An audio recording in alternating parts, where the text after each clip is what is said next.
The Assembly will hear an address by His Excellency Alexander Stubb, President of the Republic of Finland. I request protocol to escort His Excellency and invite him to address the Assembly.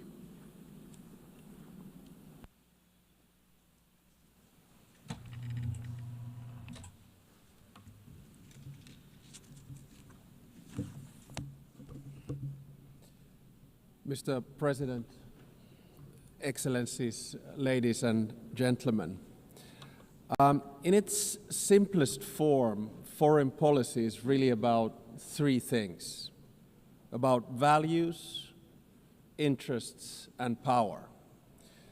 I come from a relatively small country, Finland, and our toolkit is mainly about two of those three things. It's about values and interests. Power, hard or soft, is usually the luxury of bigger players.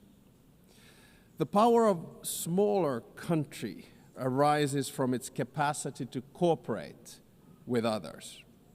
Smart diplomacy gives smaller player at least relative influence. The UN is, of course, case in point. Big players have power through their permanent membership in the UN Security Council. But we, the smaller players, can influence the ebb and flow of international relations by being active in the corridors of diplomacy. Now, most of the speeches that we've heard here today have highlighted the fact that the world order, balance, and dynamics are changing, much like they did after World War II when the UN was founded. I actually think that the post-Cold War order is over, but we don't know what the new order is going to look like. It will take at least 5 to 10 years for things to settle. And my message to this Assembly today is that regardless of the size, each and every member state of the United Nations has agency, a say in how the new world order will look like. It is important that we all use this power wisely and responsibly. Now, I fully appreciate that our interests differ, depending on our geographical location, history, state of development, or culture. But fundamental values are something we should all share. We have commonly defined some of the most essential of them in the UN Charter. Today, I want to do two things.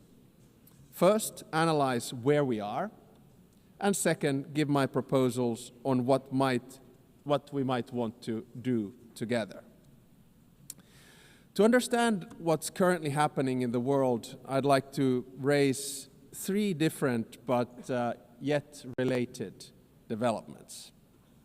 First, it seems to me that there's a growing tension between multilateralism, in other words, an order based on the rule of law, and those that speak the language of multipolarity or transactionalism.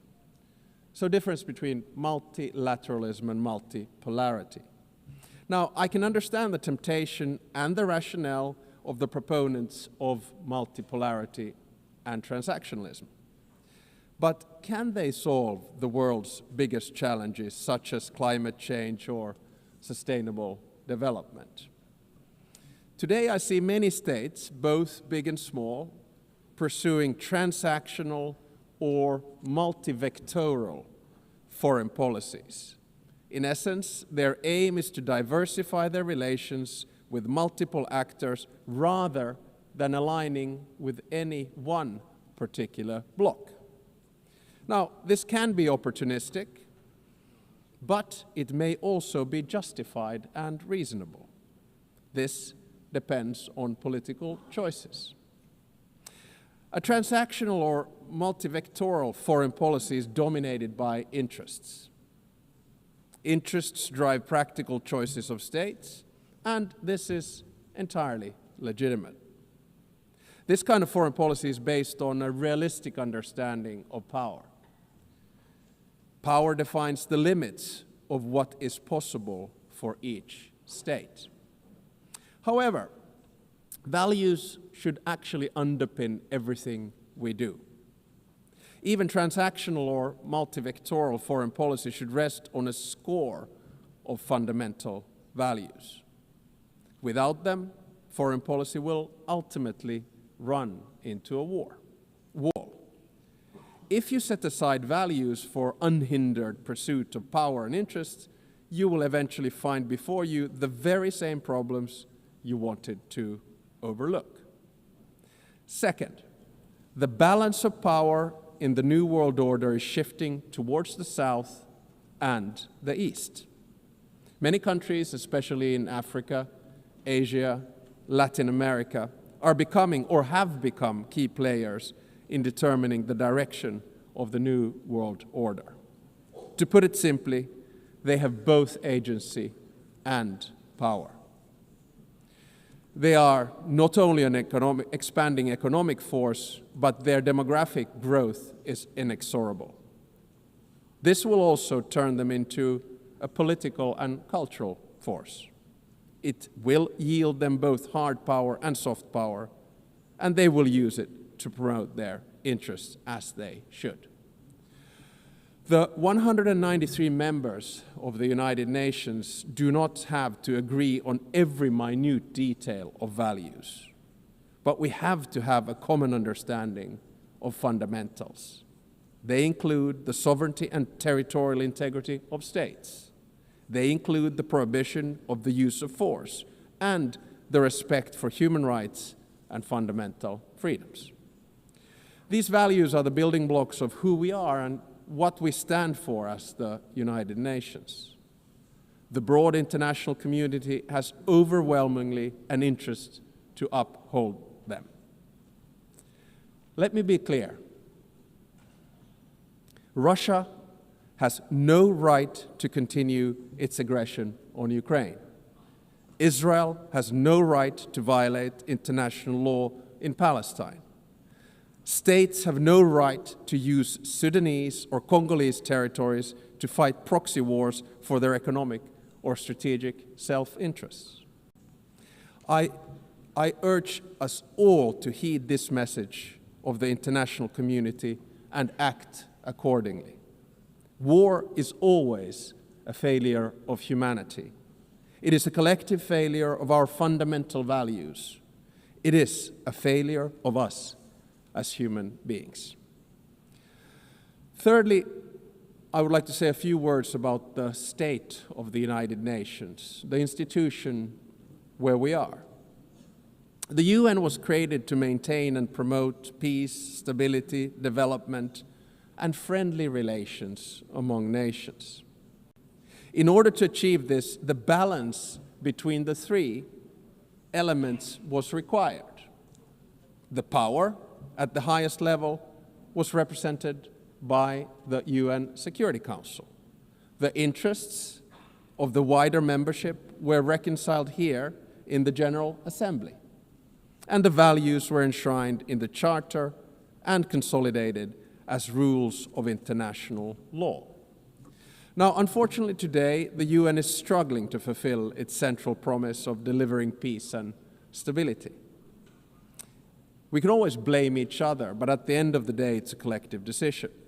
Countries have increasingly taken the liberty to break the rules of international law and to use force against other people's territories and suppress other nations.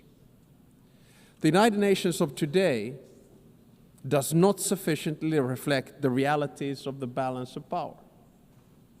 All too often, it fails to serve as a forum for the coordination of interests, and the values at its core are too often not respected in good faith. We all want to have the freedom to make choices and a possibility to influence the world around us. Today, many countries are seeking answers in multipolarity or transactionalism.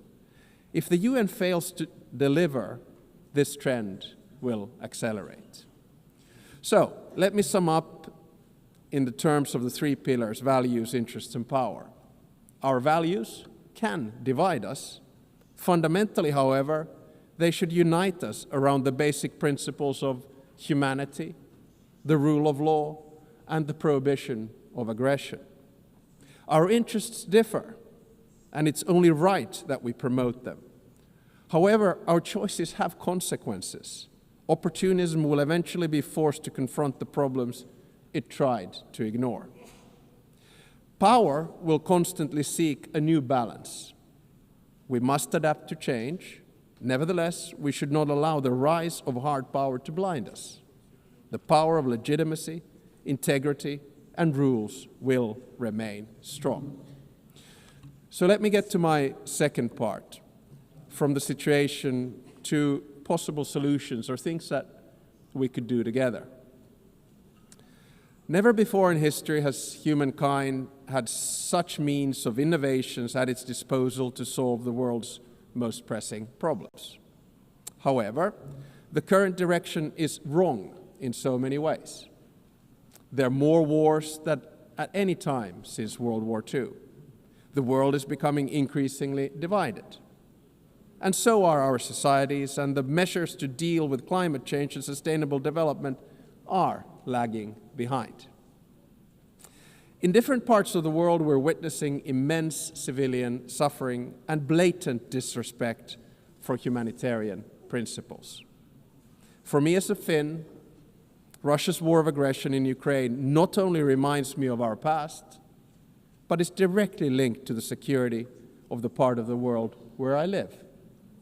On the other hand, there is aggression and total disregard for civilian life, and an attempt to undermine the fundamental principles on which the international order is based.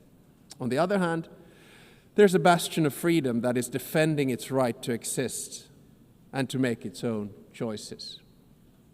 The battle for what consequences we will draw from this aggression is not yet over.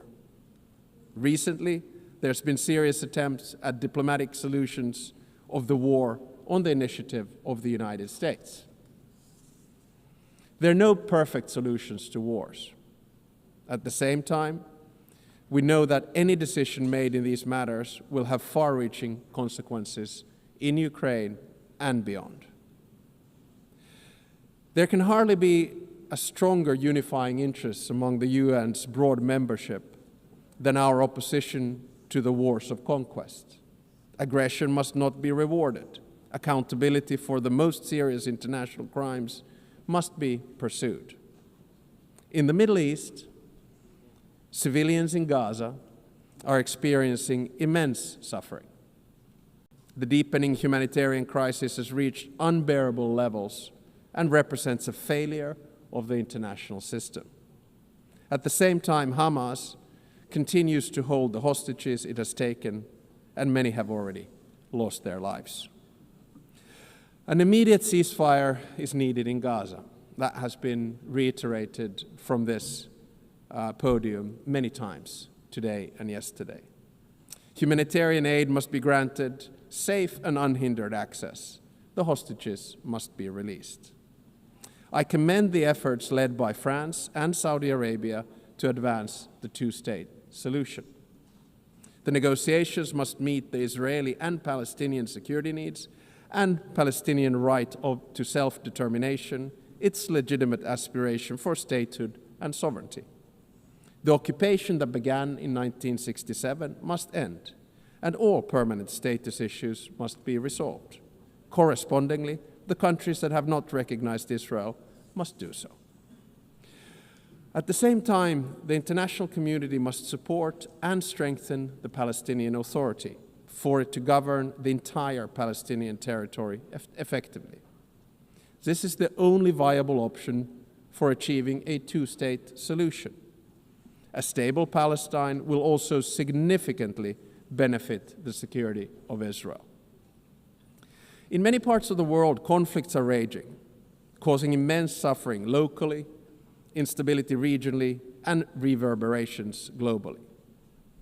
We've witnessed particularly brutal violence in Sudan, in the Democratic Republic of Congo, in Haiti, Myanmar, and Mali, among others. Civilian populations continue to face famine and displacement at a large scale.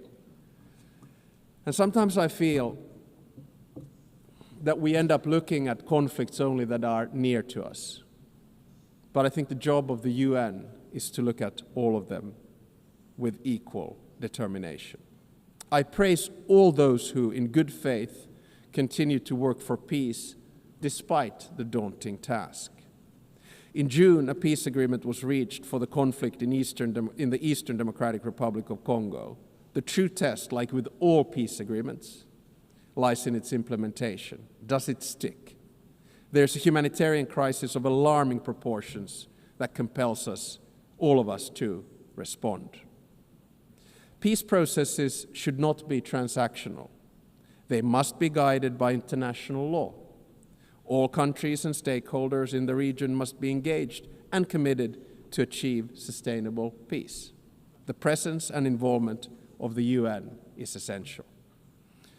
I would also like to stress the crucial work carried out by journalists amid conflicts and in other difficult circumstances. Attacks on members of the media are unacceptable. Media freedom is the basis for democracy. It is a prerequisite for an open society. The ability of the press to carry out its work is important for all of us. Ladies and gentlemen, the composition of the UN still largely reflects the world of 1945. As the world has changed drastically, so should the decision-making at the UN. Last year, in this very hall, I argued for a reformed Security Council, a council where currently underrepresented regions would have a stronger voice through permanent seats at the table. The number of permanent members should be increased in the UN Security Council. At least there should be 2 new seats for Asia, 2 for Africa, and 1 for Latin America. I think I'm going to say this every year because it's the only place where I get applause. No single state should have a veto power. And if a member of the Security Council violates the UN Charter, its voting rights should be suspended. I believe that these changes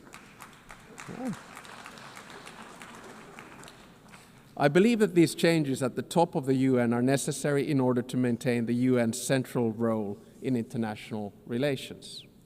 At the same time, a more comprehensive reform of the UN is needed. I commend the Secretary General for his UN 80 initiative, and I encourage him to take bold and ambitious action. So Finland strongly supports the UN and wants it to succeed.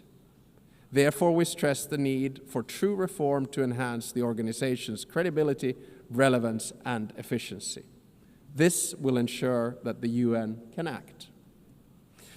The UN needs to focus its efforts on its most important goals: ending and preventing wars, protecting human rights, and acting as a catalyst for sustainable development. And also, we need to get the UN back into peace mediation. I would argue that one of the reasons that we have so many wars right now is that the UN is absent from peace mediation. No other organization can offer the legitimacy comparable to that of the UN. If the UN is absent, conflicts are not resolved without it, which is not in our common interests. The UN is needed as a mediator, and the member states should support it at this endeavor. Finally, Finland is strongly engaged in the work of the UN and will remain so. Therefore, we're also standing for election to the Security Council for the term of 2029 to 2030. Should we be elected, Finland pledges to be a principled and pragmatic partner for peace. We are principled in our commitment to international law with the Charter at its core. We are pragmatic in seeking solutions that truly advance international peace and security, recognizing that progress is often incremental. At the outset of my speech, I said that each and every one of us has agency, a say how the new world order will look like. We want to be able to make our own choices and have an impact on the world around us. Nelson Mandela saw truth and reconciliation as the only hope for nations that are bitterly divided. The same applies to relations between states. We should learn from history, but always look to the future, bearing in mind that our decisions will shape it. Thank you very much.